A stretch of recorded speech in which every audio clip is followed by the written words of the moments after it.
chegou o AV Portal, o novo portal da Igreja Verdade que Liberta. Uma ferramenta dinâmica e interativa que vai mudar a forma de comunicar.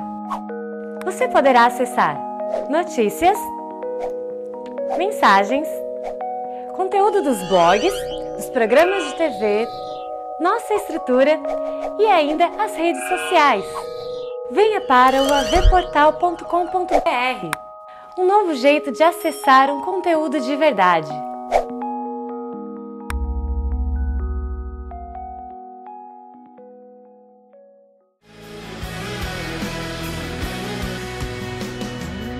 E o programa Simplesmente Amigas está de volta e nós estamos aqui, como nós já anunciamos no início do programa, com a doutora Andressa. Seja bem-vinda, né, Andressa? É sempre um prazer, né, ter os seus esclarecimentos aqui. E hoje nós vamos falar sobre a amamentação, né, e os benefícios. Como a gente já sabe, a amamentação traz benefícios para o neném.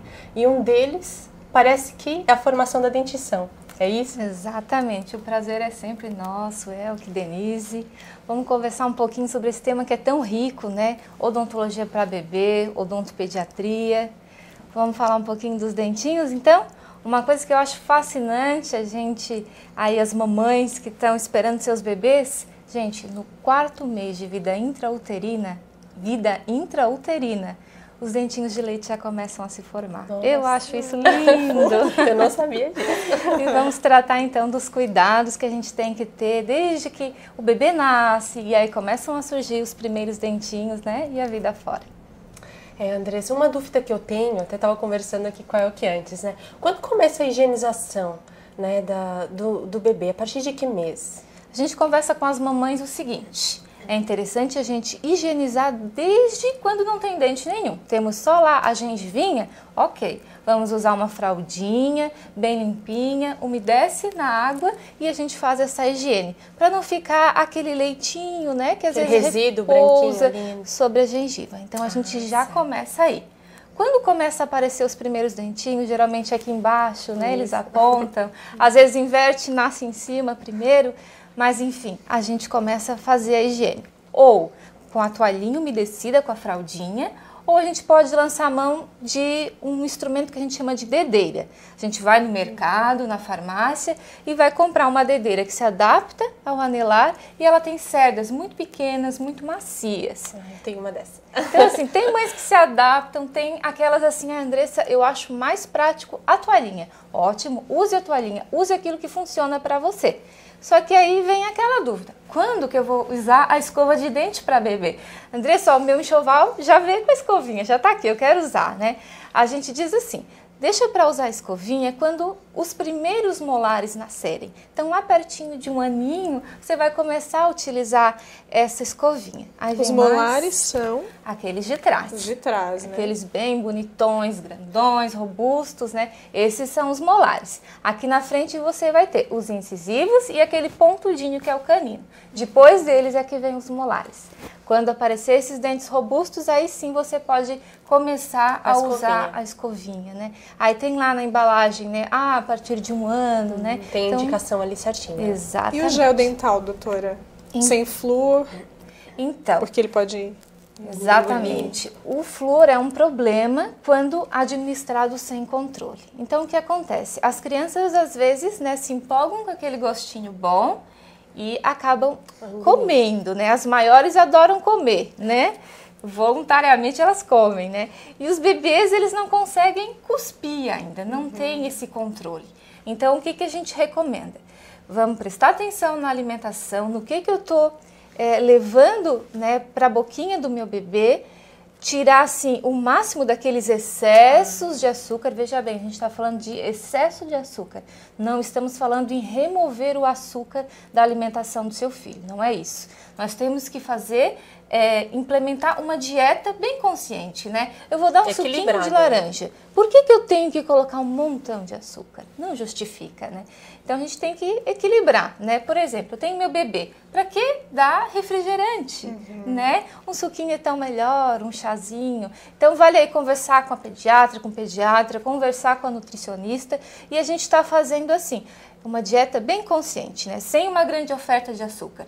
Então, se eu tenho uma mãe, uma família consciente em relação à dieta da criança, Não está dando aquela oferta absurda de açúcar. Uma chamada de atenção interessante. Criança está chorando? Ah, chupeta. Não resolveu? Coloca no mel. Gente, isso é um perigo, né? Coloca no mel, coloca no açúcar. Não é algo interessante, né? Você não vai estar contribuindo para a saúde. Está prejudicando, inclusive. Exatamente. A oferta de açúcar ali, juntinho do dente do bebê, é terrível, né? E aí a gente pode estar caindo, né, em cárie. Então, assim, vou cuidar da dieta do meu filho, vou fazer a higiene sempre que possível, por isso que eu posso estar usando um dentifrício, um gel, uma pastinha de dente sem o flúor. Aí eu faço, a pasta de dente ali vai funcionar como um detergente para limpar o dente tranquilamente e não tem a necessidade nesse primeiro momento do flúor. Quando que eu entro com flúor? Quando o teu bebê, a tua criança já tem condições de cuspir. Claro que você vai fazer isso de uma forma assistida, você vai ver a criança cuspir, né? Porque senão eles fazem uma bagunça, uma festa e acabam deglutindo tudo. Por que não pode deglutir? Porque pode reverter em malefícios, tanto para a dentição da criança quanto para o próprio corpo, né? Então temos que ter muito cuidado porque flúor é um medicamento. A quantidade também é bem pequena. Exatamente. De gel mesmo, sem flúor, é uma quantidade bem pequenininha, o suficiente, né, para a gente conseguir fazer uma espuminha, para conseguir gerar ali uma ação de limpeza, né? Nada muito abundante. Tem gente que fala assim, 1 grãozinho de ervilha, 1 de arroz, então isso é tudo muito teórico. Quanto que eu vou usar? O que funciona para o meu filho. Fazer uma o que for suficiente. Doutora, falando um pouquinho da amamentação. A gente sabe que a amamentação é boa para a mãe, né? O corpo volta, que é uma maravilha. A gente fez até uma matéria, né? É mesmo.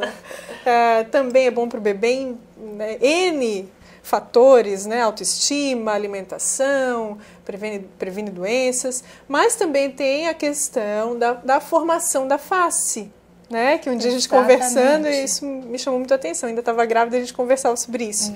Né? Formação da face, o alinhamento dos dentinhos, tem esse aspecto também que é bem importante, né? Como que a amamentação contribui, até quando que a gente tem que amamentar, de que forma isso contribui realmente com esse ponto? Contribui demais, né? A gente fala muito em todos esses aspectos positivos que a amamentação tem, né? Mas em relação ao dente e a formação da face, a gente está saindo do dente pensando já em toda a formação do terço médio e inferior de face. O que acontece? Quando eu levo meu filho a amamentar, eu vou obrigá-lo a respirar pelo nariz. Veja bem, olha o exercício que acaba gerando, né? Então a criança ela vai ocupar a boquinha dela, não vai poder respirar pela boca e vai forçar-se a respirar pelo nariz.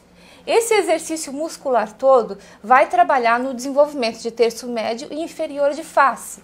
Então, assim, o arzinho vai passar pelo nariz, vai formar direitinho a fossa nasal, toda essa parte de cavidade de nariz, vai ficar maravilhoso a formação. A gente tem que imaginar assim, ó, que o céu da boca, veja bem, o céu da boca é o assoalho da cavidade nasal. Então, assim, eu tenho muitos casos de mães, assim, já em idade ali de 9, 8, 10 anos. Doutora Andressa, os dentes estão nascendo e não tem espaço, né? Por quê? Vamos lá resgatar o histórico. Essa criança amamentou? Não, ficou 3 meses, eu substituí, eu tirei. Ela não teve aquele estímulo todo, aquele exercício muscular que a face faz, né? E aí não desenvolveu da forma como deveria desenvolver o céu da boca. O que acontece? O palato, o céu da boca vai lá para cima, né? Aí a gente chama de céu da boca atrésico, aquele céu da boca pequeno e apertado. Por isso que a gente recomenda, vamos amamentar bastante, vamos reforçar os vínculos de amor com o bebê, toda a parte da saúde, mas também pensar no desenvolvimento crânio-facial, que é fantástico. Fazendo uma maxila, um céu da boca bem formado, gente, vai ter espaço de sobra para os dentinhos. Então, mais um motivo aí pra gente amamentar, né? Então, gente... É um ato de carinho em todos os sentidos, né? De amor, né? É verdade. Para encerrar, doutora, a gente tem, assim, muitas perguntas, principalmente porque somos mães, né? E estamos nessa fase também da amamentação. Mas para encerrar, chupeta, mamadeira de suquinho, quando a gente já começa a introduzir a mamadeira de suquinho, tem os bicos ortodônticos hoje. A chupeta realmente ela faz mal, ela deve ser estimulada, tem mães que falam, ai não, mas meu filho fica mais calminho, tem outras mães que têm resistência, eu tive um pouquinho de resistência, depois né, ele acabou ele não se acostumou com a chupeta, não é familiar para ele a chupeta, mas tem mães que usam, né, até que ponto faz mal, faz bem, tem problema nenhum? A gente Os vai mitos. cair mais uma vez na questão do equilíbrio. Eu posso dar chupeta para o meu bebê desde que seja controlado, né? Eu tenho que ter o controle ali sobre a situação. O que acontece? Tem mães que realmente usam ali, tá chorando? Chupeta, né? Não posso fazer as coisas, tem que acalmar? Chupeta, né? Aí a criança vai crescendo e isso vai moldar ali os dentinhos dela, o céu da boca. A gente pode ter mordida aberta, a gente pode ter um padrão de respiração bucal, porque aí a gente tem aquele espaço ali, né? O dente ele não consegue fechar, porque tem a chupeta sempre ali, né? Então, assim, procura um cirurgião dentista, um odontopediatra para avaliar os dentes da sua criança e para remover, se for o caso, né? Se, assim, já está acumulando danos, não está legal, você não está conseguindo remover. Agora, quando acontece como você, perfeito. Não é nem familiar para a criança. Então, assim, a gente tem que saber trabalhar. Pode dar? Pode, mas vamos ter o controle sobre isso. A criança nem chegou a familiarizar, melhor ainda, a gente está no terreno seguro. Que bom.